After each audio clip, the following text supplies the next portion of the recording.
नमस्ते. मैत्रीबोधच्या परिवर्तनाच्या शाळेत आपल्या सगळ्यांचं स्वागत आहे. आज आपण शिकणार आहोत, सुंदरता म्हणजे काय? खरोखर आपण सुंदर कोणाला म्हणावे?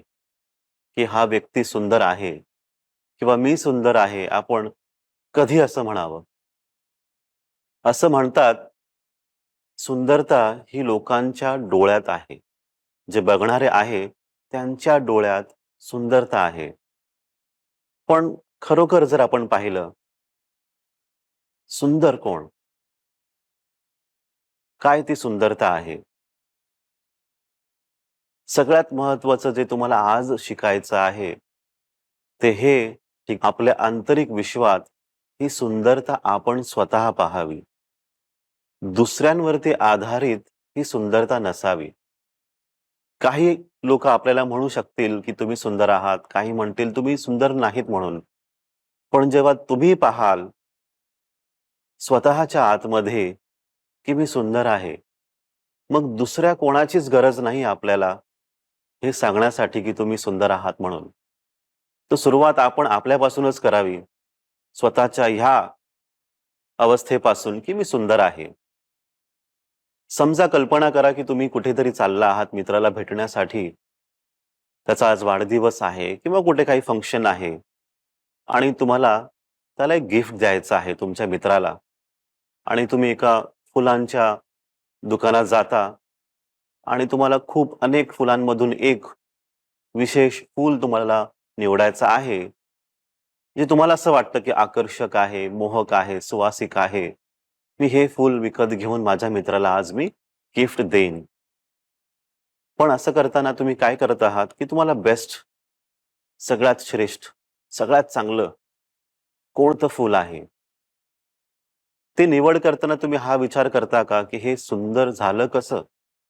रोज तो दुकानदार जो आहे त्याला कलर लावतो का? की परफ्यूम लावतो का? की ज्या बागेतून ते फूल आलं, तो माळी रोज काहीतरी वेगळं करतोय त्या फुलावरती, नवीन-नवीन रंग लावतोय, असं वाटतं का तुम्हाला?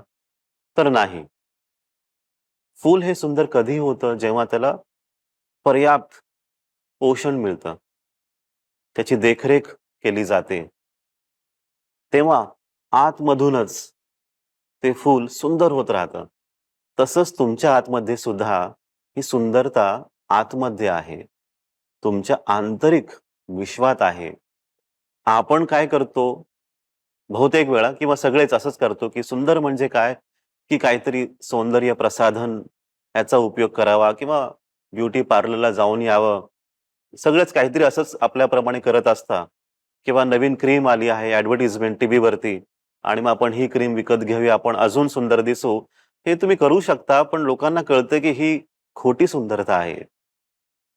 जी सुंदरता खरोखर त्यांना पाहायची असते, ती तुमच्या आतमध्ये आहे. आणि आपण ह्या परिवर्तनाच्या यात्रेत सगळे एकत्र वाटचाल करत आहोत. त्यावेळेस आपल्याला शिकायचं आहे, की ही सुंदरता आपल्या आतमध्येच आहे आणि त्याला शोधायचं आहे. त्याच्यासाठी आपल्याला काहीतरी करायचं आहे. आणि काय करायचं आपल्याला? तर आपल्या आतमध्ये तुम्हाला जे पण कुठे आतमध्ये दुर्गुण दिसतात, वाईट गुण दिसतात, त्यांचा त्याग करायचा आहे. त्यांच्यापासून दूर जायचं आहे. जे मत्सर असू दे किंवा द्वेष, तिरस्कार, सतत चिंता जी लागून राहते, दुखी मन सतत, या गोष्टींपासून आपल्याला दूर जायचं आहे. त्यांचा त्याग करायचा आहे आपल्याला. आणि कुणाचा आपल्याला गुण अंगीकारायचा आहे, तर तो आध्यात्मिक गुण, आध्यात्मिक मूल्य. आपल्याला त्यांचा स्वीकार करायचा आहे. त्यांना आपल्या जवळ घ्यायचं आहे. आध्यात्मिक मूल्यांना, चांगल्या गुणांना प्रेम करा. करुणाभाव राहू द्या, मैत्री भाव राहू द्या. लोकांचं कल्याण व्हावं, हा भाव आपल्या आतमध्ये सदैव असावा. जेव्हा तुम्ही असं राहता, तेव्हा आपोआपच तुमच्या आतमधील आंतरिक सुंदरता तुमच्या बाहेरील सुंदरतेवरती हावी होते. आणि तेव्हा तुम्ही पाहाल की तुमच्या आतमध्ये कसा बदल होतो, बाहेरील जगात कसा बदल होतो. तुमच्या मेंदूमध्ये, डोक्यामध्ये जी सुंदरता आहे, ती आपल्याला पुसून काढायची आहे आणि हृदयामध्ये जी सुंदरता आहे, त्याला बाहेर काढायचं आहे. ती सुंदरता लोकांपर्यंत पोहोचू द्या, हाच आपला एक प्रामाणिक प्रयत्न इथे आहे. तर जेव्हा हे घडत असेल, तेव्हाच तुम्ही सत्य पाहू शकता. लोकं तुमचं ऐकतील, तुमच्या जवळ येतील. कधी जेव्हा ही सुंदरता पूर्णतः एका फुलासारखी उमलून छानपैकी लोकांपर्यंत पोहोचते. एक सुवास म्हणून, एक आकर्षक व्यक्तिमत्व म्हणून. ते होण्यासाठी तुम्हाला सुरुवातीलाच आजपासून आपल्या आतमधील जे सद्गुण आहेत, त्यांना बाहेर येऊ द्या.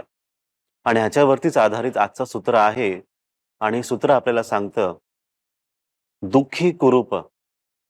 दुःखी कुरूप म्हणजे आपण किती दुःखी आहोत, सदैव सतत आपण चिंता करत आहोत. त्याचा परिणाम काय होतो? तर कुरूप दिसायला लागतो आपण. सुंदर दिसत नाही. त्याच्यापासून फार दूर जातो आपण. दुःखी कुरूप सद्गुणी स्वरूप. म्हणजे जेव्हा सद्गुणाचा भाव आपल्या आतमध्ये असतो, सद्गुण, आध्यात्मिक गुण, तेव्हा आपोआपच आपण स्वचा अनुभव करतो. स्वरूप आपण होतो आणि स्वरूप कसं आहे तर सुंदर आहे. त्याची तयारी आता आपल्याला करायची आहे, की जे पण आपल्याला वाटतं आपल्या आतमध्ये वाईट आहे, चुकीचं आहे, त्याच्यापासून दूर व्हावं आणि जे चांगलं आहे त्याच्या आपण जवळ जावं. हेच आजचं सूत्र आहे आणि सगळ्यांनी समजून घ्या. शेवटी जाता जाता अजून एक शिकवण आपल्या सगळ्यांसाठी सांगतो.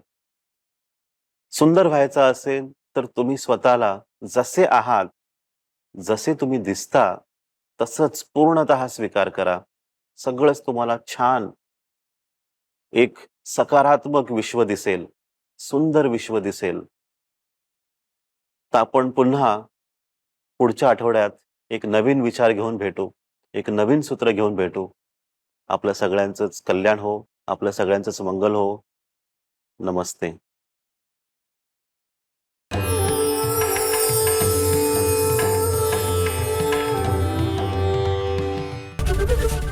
एबीपी माझा, उघडा डोळे बघा नीट.